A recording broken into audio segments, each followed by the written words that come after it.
Hello friend, good morning. তো কেমন আছো তোমরা সবাই? আশা করছি তোমরা সবাই খুব ভালো আছো, সুস্থ আছো, আর আমরাও বেশ ভালো আছি। তো আজকে হচ্ছে রবিবার আর এখন বাজে বিকাল 5টা। তো এখন থেকে তোমাদেরকে সাথে নিয়ে নতুন একটি ব্লগ শুরু করছি। আই হোপ তোমরা যে যেখান থেকে দেখছো, আশা করি তোমাদের একটু হলেও ভালো লাগবে। তো দেখো এখন রেডি হয়ে নিয়েছি, সোনাও রেডি হয়ে নিয়েছে আর আমিও রেডি হয়ে নিয়েছি। আর কটা দিন ধরে না সোনা ভীষণ জ্বালাচ্ছে যে মামার বাড়িতে যাব, কিন্তু প্রচণ্ড গরমে আমার তো যেতে ইচ্ছেই করছে না। তা আজকে ভাবলাম তাহলে যাই, একটু গরমটা কম আছে এখন, ওই কারণে। তো তোমাদের দাদা ভাই যাবে না, সোনা আর আমি যাচ্ছি। ভাবছি 2 দিন থাকবো ওখানে গিয়ে, কারণ ওর স্কুল তো এখন ছুটি আছে গরমের, এমনিতে তো থাকাই হয় না।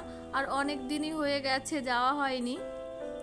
আর মা মিষ্টি তো একভাবে ফোন করে করে জ্বালাচ্ছে যাওয়ার জন্য, ওই জন্য যাওয়া। তো সকালের দিকে ভেবেছিলাম বেরোবো, কিন্তু প্রচণ্ড রোদও পড়ছে, ওই জন্য আর যাইনি। আর এখন বেলাটা বেশ পড়ে গেছে, তো সূর্যের তাপটাও অনেকটা কমে গেছে, ওই জন্য এখনই যাচ্ছি। তো দেখো ফাইনালি রেডি হয়ে বাইরে বেরিয়ে পড়েছি, আর হেলমেটটা পরে নিচ্ছি, কারণ স্কুটি নিয়েই যাব সোনা আর আমি। তো তারপর বেরিয়ে পড়েছি।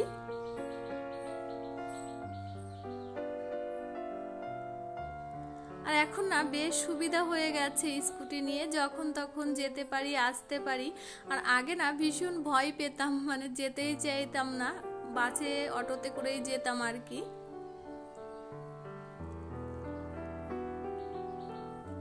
তা ভিতরের একটা রাস্তা আছে, সেই রাস্তা দিয়ে যাব, তাহলে তাড়াতাড়িও হয়ে যাবে, আর এই রাস্তাটা অনেকটাই ভিড় কম। তো দেখতে দেখতে পৌঁছে গেছি, এটা হলো বিয়ারা বাজার। তো এখান থেকে এই যে মিষ্টি নিচ্ছি।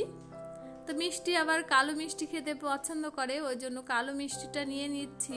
আর সোনার জন্য মানে ভাইজির জন্য একটু সন্দেশ নেব।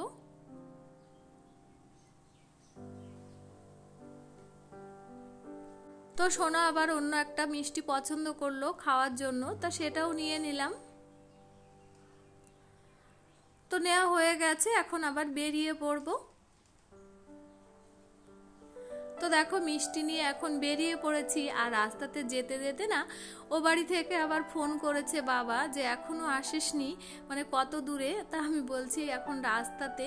আর বকাবকি করছে ভীষণ, কারণ বেলাটা অনেকটাই চলে গেছে, তো ওই জন্য। তো দেখো এটা হলো মাঠের রাস্তা, আর এই মাঠের রাস্তাতে গেলে আরো তাড়াতাড়ি হয়ে যাবে। আর সামনে ছিল একটা গরুর গাড়ি, তা গরুর গাড়িটা সাইড দিয়ে এখন যাচ্ছি। তো ফাইনালি দেখতে দেখতে চলে এসেছি বাড়িতে। আর মা আর বাবা দেখো রাস্তার দিকে তাকিয়েই রয়েছে কখন আমি আসব। তো আমার কথা শুনে মিষ্টিও এই যে ঘর থেকে বেরিয়ে আসছে এখন। আর ভাইজি ঘুমিয়ে আছে, ওই জন্য ও আর ওঠেনি।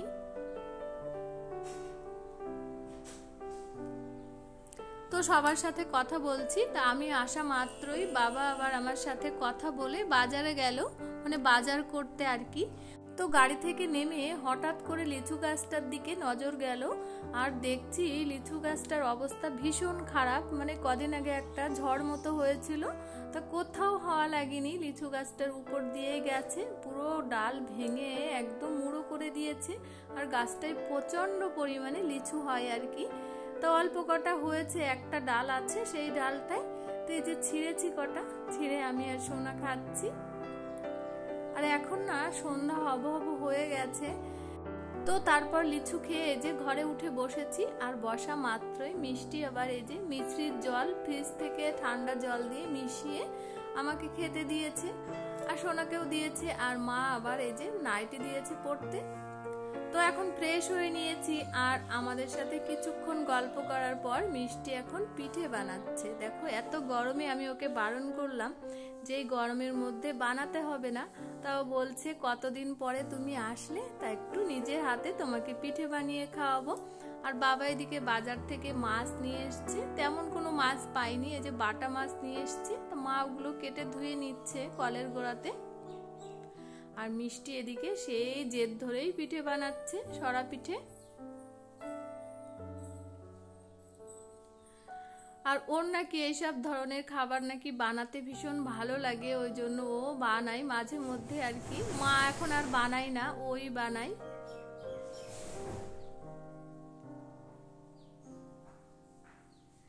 তো মোটামুটি ও সবকিছুই শিখে গেছে, কাজকর্ম, রান্না বান্না আর কি। তো দেখো পিঠেটা কি সুন্দর হয়েছে, ফুলে গেছে দেখো। তো বলছে এই পিঠেগুলো দুধে ভিজাবে।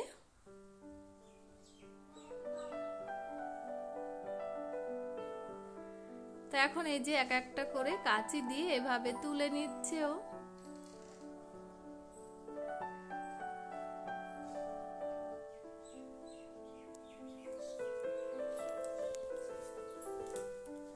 তো এই পিঠে খেতে যারা যারা ভালোবাসো অবশ্যই কমেন্ট করে জানিও। দেখো কি সুন্দর হয়েছে, ও আমাকে একটা বার ছিঁড়ে দেখালো। তো এভাবেই পরপর করে পিঠেগুলো বানিয়ে নিচ্ছে।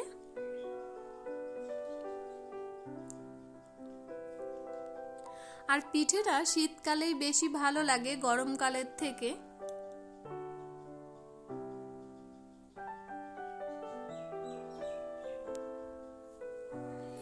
তো মা আছে ছোটটাকে নিয়ে ও ঘরে, আর আমি মিষ্টি এই ঘরে বসে বসে গল্প করছি আর পিঠে বানাচ্ছে তাই দেখছি।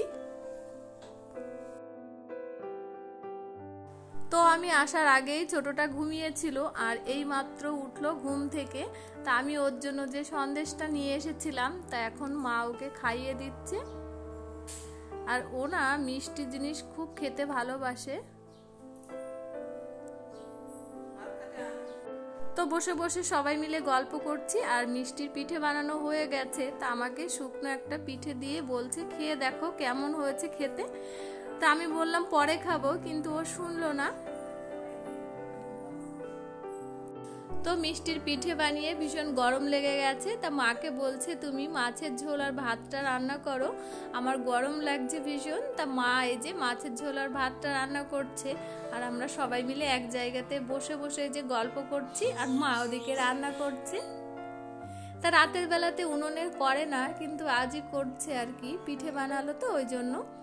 তো রান্না বান্না করে কিছুক্ষণ গল্প করার পর সবাই মিলে এখন খেতে বসে পড়েছি। আর ছোটটা বায়না ধরেছে আমার থেকেই খাবে, ওর মায়ের কাছ থেকে খাবে না। তা আমি ওকে খাইয়ে দিচ্ছি বসে বসে দেখো। আর সোনা আর ভাই টেবিলে বসেছে, আমি বাবা নিচে বসেছি ছোটটাকে নিয়ে। তা আরও খেতে চাইছে না ও। আর এই দিক থেকে না ভীষণ হাওয়া দেয়, মানে বাইরের থেকে, আর আজ ভীষণ ভালো হাওয়া দিচ্ছে আর কি। আর দেখো পিঠেগুলো দুধে ভিজিয়েছে, কি দারুণ হয়েছে, খেতেও সুন্দর হয়েছে, দেখতেও সুন্দর হয়েছে। তো খাওয়া দাওয়া কমপ্লিট হয়ে গেছে, তারপর অনেকক্ষণ বসে বসে মিষ্টির সাথে গল্প করছিলাম আর এখন শোয়ার জন্য চলে এসেছি। তা সোনা আর আমি এখানে শুয়ে পড়ছি আর মিষ্টিরাও চলে গেছে ওই ঘরে, আর বাবার মা আছে পাশের ঘরে। তো এখন অনেকটাই রাত হয়ে গেছে, এখন 11:30 মতো বাজে। তো এই ভিডিওটি আর বড় করছি না, এখানেই শেষ করছি। তা ভিডিওটি তোমাদের কেমন লাগলো অবশ্যই একটা কমেন্ট করে জানিও। তো আবার ফিরে আসছি নতুন ভিডিওতে, ততক্ষণে সবাই ভালো থেকো, সুস্থ থেকো, টাটা।